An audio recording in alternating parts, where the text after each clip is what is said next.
Tuloy-tuloy pa rin si pambansang kamao Manny Pacquiao sa pag-iensayo sa Baguio City para sa laban nila ni Timothy Bradley. Pero bukod sa training, nagsagawa rin ng Bible sharing si Pacman. Mula sa Baguio City, may ulat on the spot.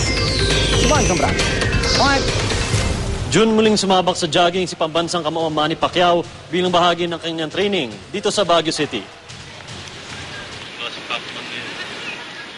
Ika-4 na araw na ng high-altitude training ni Manny Pacquiao sa City of Pines bilang paghahanda sa kanyang laban sa June 9 kontra sa Amerikanong si Timothy Bradley sa Las Vegas, Nevada.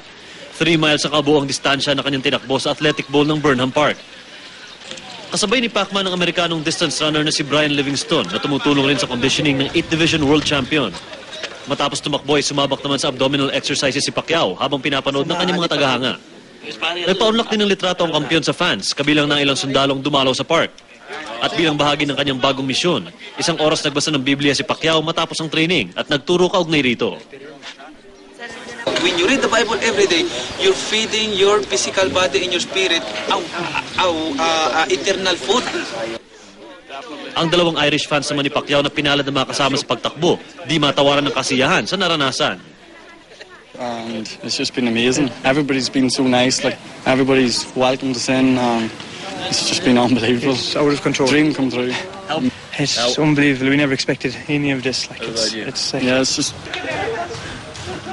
Nagkaroon din ng sorpresang panauhin si Pacman sa katauhan ng mixed martial arts superstar at Hollywood actor na si Quinton Rampage Jackson. I think he's going to destroy him. I don't think there's no man on this planet in his weight can hang with him.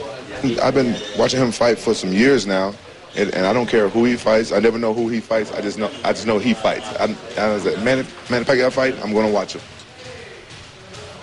June mamayang 2:00 ng hapon muling sasabak sa gym training ang ating pambansang kamao dito sa Shape Up Boxing Gym sa Baguio City. Yan muna ang pinakaling ulat mula dito sa City of Pines. June? Maraming salamat, Mark Zambrano.